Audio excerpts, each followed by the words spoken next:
আসসালামু আলাইকুম। সকল দিনই ভাই ও বোনেরা, আশা করি আল্লাহর রহমতে সবাই অনেক ভালো আছেন, সুস্থ আছেন।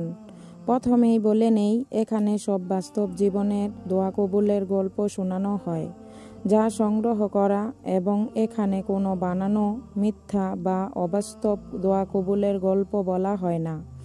আজকের দোয়া কবুলের গল্পটি এক বোনের জীবনে ইস্তেগফার আমলের বরকতে দোয়া কবুলের গল্প নিয়ে। আশা করি গল্পটি শুনে অনেকেই অনুপ্রাণিত ও উপকৃত হবেন ইনশাআল্লাহ। ইস্তেগফার একটা মিরাক্কেল। এর ফজিলত ও শক্তি অনেক বেশি, যা বিপদ হতাশা দূর করে এবং অনেক অসম্ভব দোয়া অলৌকিকভাবে কবুল হয়।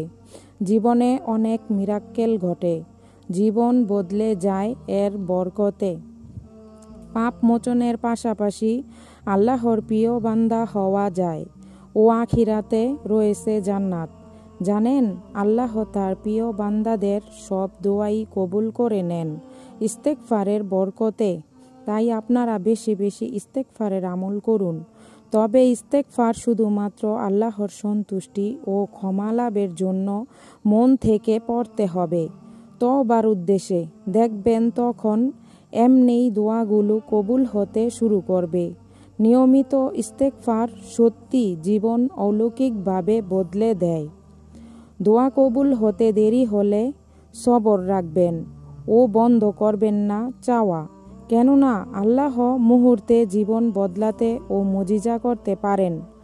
আমল ও দোয়া যাই করেন তাড়াহুড়ো করবেন না, তাওয়াক্কুল রাখবেন আল্লাহ নিজের আমল ও দোয়ার প্রতি।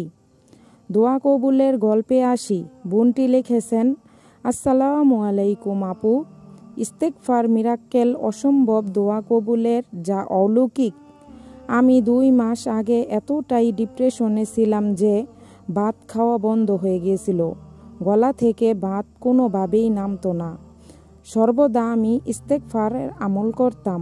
তখন বিভিন্ন ইসলামিক গ্রুপগুলোর মাধ্যমে ইস্তেগফারের ফজিলত দেখে পড়া শুরু করেছিলাম। তারপর যেন ম্যাজিকের মতো ডিপ্রেশন গায়েব হয়ে গিয়েছিল। আলহামদুলিল্লাহ, আল্লাহর উপর অনেক ভরসা। নামাজের প্রতিও ভালোবাসা বেড়ে গেছে অনেক। অনেক দোয়া কবুল হয়েছে আলহামদুলিল্লাহ। তার মধ্যে 2টো ছিল প্রায় অসম্ভব, সেগুলো কবুল হয়েছে আলহামদুলিল্লাহ। আল্লাহর কি দয়া। তার মধ্যে একটা অসম্ভব ছিল বলে কিছুদিন দোয়া করে বন্ধ করে দিয়েছিলাম, সেটাও 2 দিন আগে কবুল হয়ে গিয়েছে। সত্যি আল্লাহ মহান। আল্লাহর অনেক দয়া এবং বান্দার প্রতি অনেক মায়া। এটা ছিল এক বোনের ইস্তেগফারের বরকতে দোয়া কবুলের গল্প, যা ওনার জীবন বদলে দিয়েছে। আল্লাহ ওনাকে কবুল করুন এবং দুনিয়া ও আখিরাতে কল্যাণ দান করুন। মহান আল্লাহ কাউকে খালি হাতে ফিরিয়ে দেন না। দোয়া কবুলে দেরি হলে তাওয়াক্কুল রেখে ধৈর্যের সাথে দোয়া ও আমল করে যেতে হবে যতক্ষণ দোয়া কবুল না হয়, কেননা দেনেওয়ালা একমাত্র আল্লাহই। তাই আল্লাহর উপর ভরসা রেখে দোয়া করুন। সর্বদা সর্বাবস্থায় আল্লাহর শুকরিয়া আদায় করতে হবে। দোয়া ব্যতীত কিছুই মানুষের ভাগ্য বদলাতে পারে না।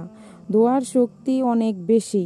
মহান আল্লাহ মুহূর্তে অসম্ভব দোয়া কবুল করতে পারেন ও তার কাছে সবই সম্ভব। আল্লাহই একমাত্র আমাদের দোয়া কবুলের ও মুজিজার মালিক। তাই আল্লাহর উপর তাওয়াক্কুল রাখুন, আল্লাহকে বিশ্বাস করুন। বোনটি তাওয়াক্কুল ও ধৈর্যের সাথে আমল করেছিলেন, তাই তার প্রতিদান পেয়েছেন। আল্লাহ ছাড়া কি ফল পাওয়া সম্ভব? কোনোভাবেই না। একইভাবে আমল না করে, নামাজ আদায় না করে কোনোভাবেই আপনি কোনো ফলাফল পাবেন না। তাই আল্লাহর উপর তাওয়াক্কুল রেখে, বিশ্বাস রেখে দোয়া করুন। আল্লাহ তাআলা বান্দাকে কোনো দিন খালি হাতে ফিরিয়ে দেন না। দোয়া কবুলের জন্য অবশ্যই 5 ওয়াক্ত নামাজের সাথে পাপ ও হারাম থেকে দূরে থাকতে হবে। দিনের পথে চলতে হবে। দান সদকা, আমল ও ভালো কাজ দোয়া কবুলের জন্য সহায়ক। আপনাদের যদি দোয়া কবুলের চ্যানেলটি ভালো লেগে থাকে, চ্যানেলটিকে সাবস্ক্রাইব করে চ্যানেলটির পাশে থাকবেন।